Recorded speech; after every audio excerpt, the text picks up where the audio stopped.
Alrighty guys, thanks for coming back.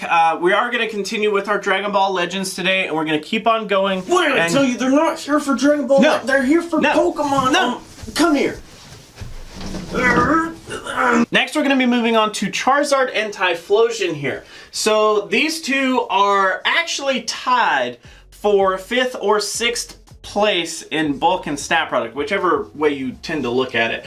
They both have identical stats here, which are, I guess that's cool, but they do have a difference in typing, as Charizard does actually carry that flying typing where Typhlosion does not. Now for the movesets that we're actually going to be using today, we're going to be looking at Fire Spin, Blast Burn, and Dragon Claw, and then Shadow Claw, Blast Burn, and Solar Beam was the moveset for Typhlosion there. So straight away in our 0 versus 0, we have a 41.3 versus a 56.5. So straight out of the gate, we got to give that one to Typhlosion there. In our 2 versus 0, we have a 73.9 versus a 94.6. Holy cow.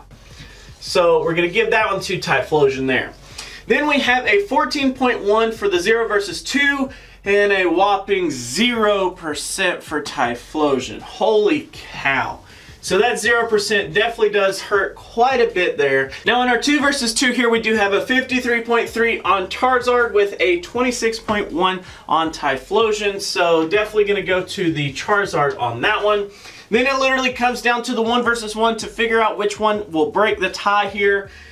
And it's Charizard with a 45.7 and a 39.1 on Typhlosion. We have to give that point to Charizard there. So Charizard actually does inch out in more situations than Typhlosion will, but I mean, you got to give some credit to Typhlosion here. With backs up against the wall, Typhlosion does end up doing better than Charizard, and with complete shield advantage, I mean, Typhlosion hardly ever loses, a 94.6 compared to this 73.9. Holy cow.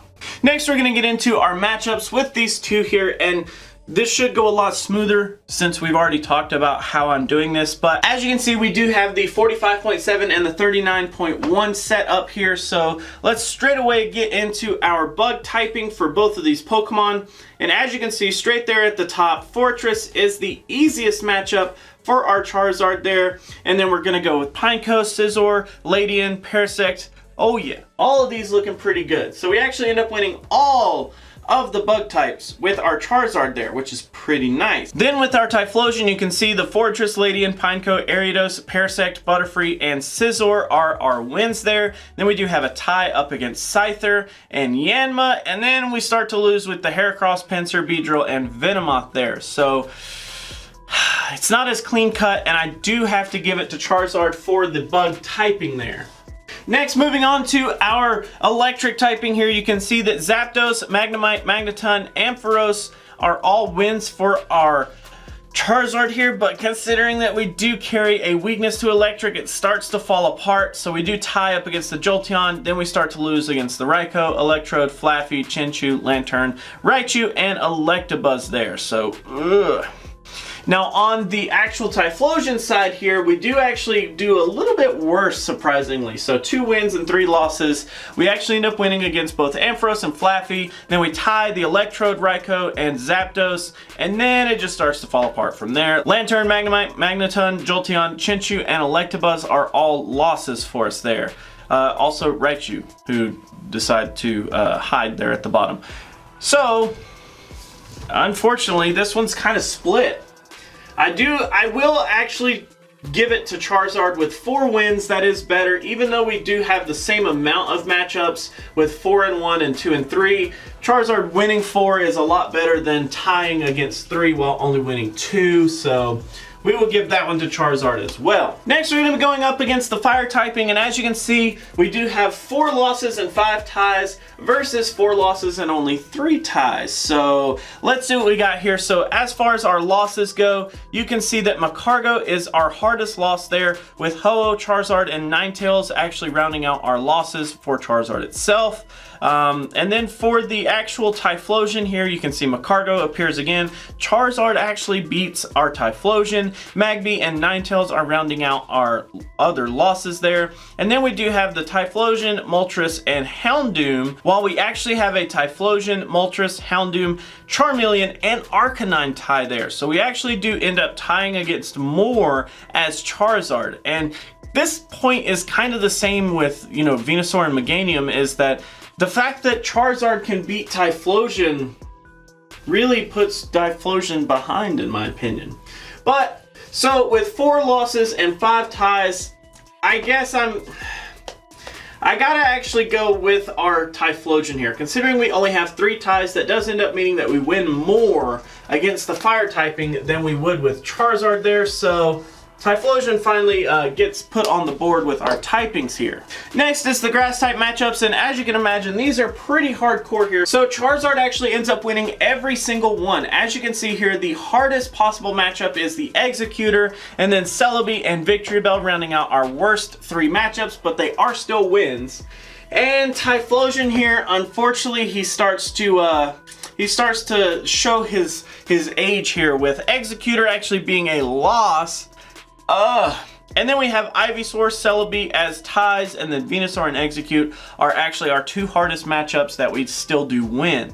So unfortunately, without a fire type fast move, Typhlosion really does start to suffer up against the grass typing itself. So I gotta give that point to Charizard there. Next, looking into the water typing, you can see we have 1 win and 2 ties for Charizard, with actually 4 wins for Typhlosion here. Very interesting. So our 1 win is actually Tentacruel. Yeah. And then we have Cloyster and Lapras on the Charizard there as our 2 ties, and then as you can see, we just start to really lose it there. Interestingly enough, Amistar is our worst possible matchup, which makes a lot of sense if it's carrying those rock type moves, which, by the way, I mean, we just did a deep dive on it yesterday, and holy cow is that thing really cool. Now, on the Typhlosion side, we do have Dugong, Cloyster, Tentacruel, and Slowpoke as our wins, and then from there, it just starts to fall. So Lapras, Starmie, Mantine, and then all the way down to Poliwrath, Blastoise, Seaking are actually our worst 3 possible matchups with our Typhlosion there. So I actually do have to give that point to Typhlosion there, considering we have straight up more wins than Charizard.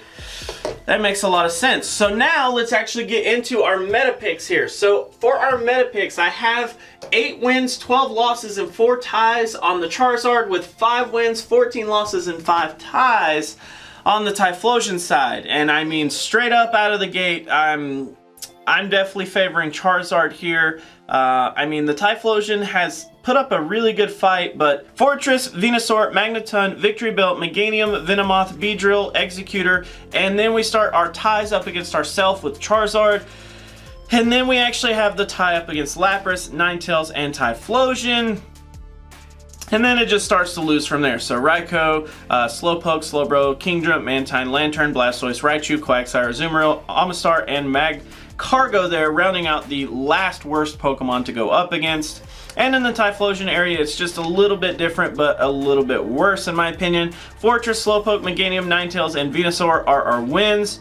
Tie up against the Charizard, we tie the Raikou, the Slowbro, and the Typhlosion, and actually the Victreebel ourselves. Then we start to lose with the Executor, Mantine, Kingdra, Lantern, Azumarill, Magneton, Venomoth, Beedrill, Raichu, Amistar, Quagsire, Blastoise, Lapras, and Magcargo still ended up being the worst matchup for us. So I do actually have to give the point to our Charizard there. And as you can see, Charizard actually takes this one pretty hard. I mean, the only thing I can really say about Typhlosion is that it's definitely a generalist, being that it actually wins more in the fire and more in the water. I mean, those are the 2 like big typings that really should be like looked at. I mean, grass should be kind of a given if you're using a fire type Pokemon, but I mean, honestly, we didn't do that great. We have a loss and 2 ties there, while Charizard just kind of cleans them up. Being the fact that Charizard wins all the bug, all the grass, and then it has really good matchups, even up against the meta. I mean, I think Charizard's our clear winner here. We got to give that one to Charizard. Now moving on to our last 2 subjects of the day, Blastoise and Feraligatr. And Actually, Blastoise is second in bulk and stat product, just behind Meganium here. I thought that was pretty interesting. Feraligatr actually rounds out the 4th slot with bulk and stat product. And as far as our movesets go, we're actually going to be using Water Gun, Hydro Cannon, Ice Beam for Blastoise, and then Waterfall, Hydro Cannon, and Crunch for our Feraligatr here. So in our shield matchups, and I kind of started to run out of room, so hopefully you guys can see this. Our 0 versus 0 is a 57.6 for Blastoise with a 43.5 on Feraligatr. So I do give the point to Blastoise there. In our 2 versus 0, we actually end with a 92.4 on Blastoise with only an 89.1 on Feraligatr. So Blastoise gets the point there. 0 versus 2 is a 13% for Blastoise, while actually a 15.2 for our Feraligatr. So pretty nice. Then our 2v2 is a 48.9 with on Feraligatr. We actually end with a 52.2. So actually Feraligatr gets the point there again. Then with our 1v1, we barely inch out with Blastoise at a 46.7, where Feraligatr only has a 45.7. So very, very close here. So straight away, I can already tell that Blastoise is the bulkier of the two. He definitely ends up beating a lot more Pokemon whenever just shields are kind of an issue. And then Feraligatr actually just has a lot of raw damage. So with Waterfall and Crunch, he doesn't charge necessarily like super fast, but he's got a lot of raw damage. Hydro Cannon is a very efficient move. It doesn't cost a ton, but it's still extremely efficient. Crunch is a really efficient move, and then Waterfall already is just a big water type move. So I definitely think that Blastoise kind of takes it in the shield scenarios, even though it's extremely close.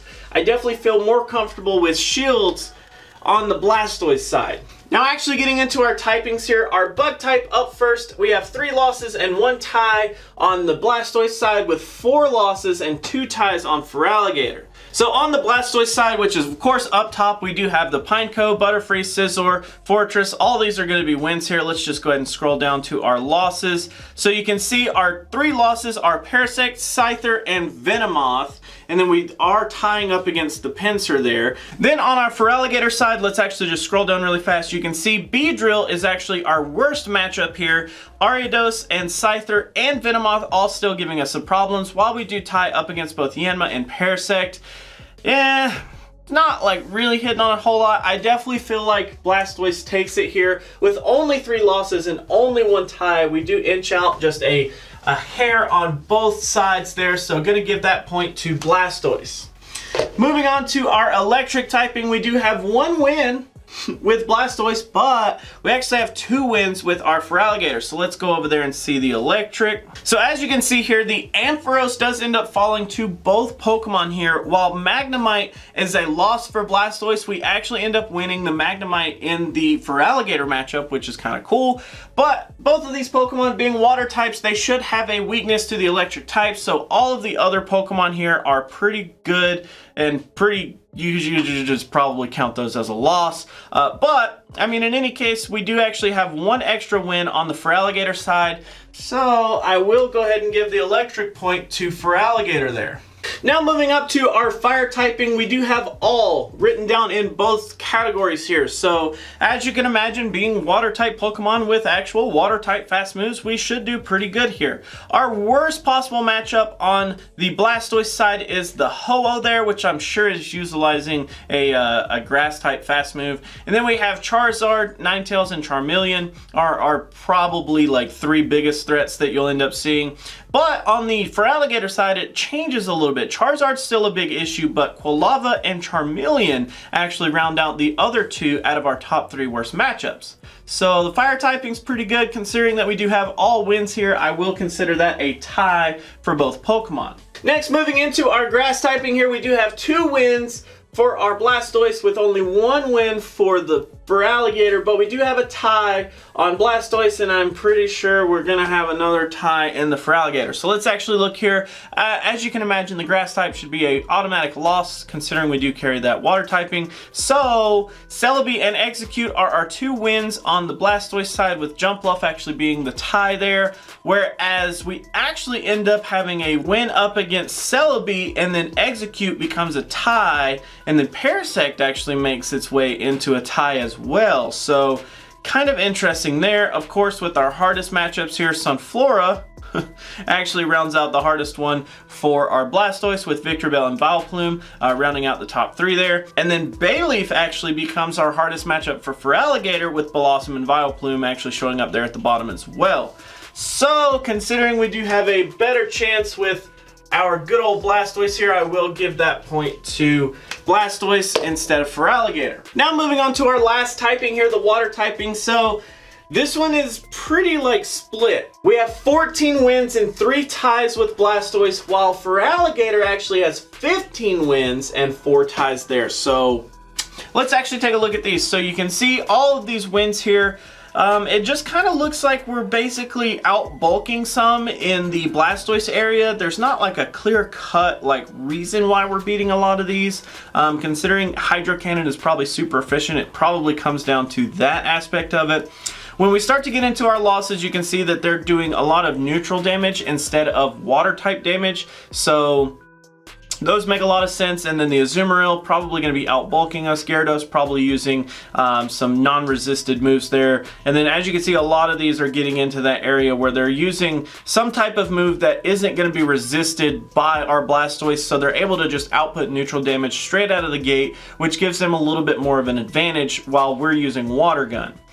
In the actual Feraligatr side, it's pretty much the same story, except with Waterfall, we're doing a lot of damage straight out of the gate anyways. So a lot of these Pokemon still end up having problems with us. Even though we are using Waterfall and it's going to be resisted, we're still able to push through a lot more than Blastoise would have. And since we still carry that Hydro Cannon and we actually have Crunch this time, it does make us a tiny bit faster, and it actually does help us a lot in these matchups. And then once we start getting into our losses, you can see not necessarily that they're beating us because they just have more bulk, but it just comes down to some stat spreads and some other things down here at the bottom. Whereas in both sides, you can kind of imagine Chinchou and Lantern do show up as the worst possible matchups for Blastoise. Lapras actually ends up being our 3rd worst there.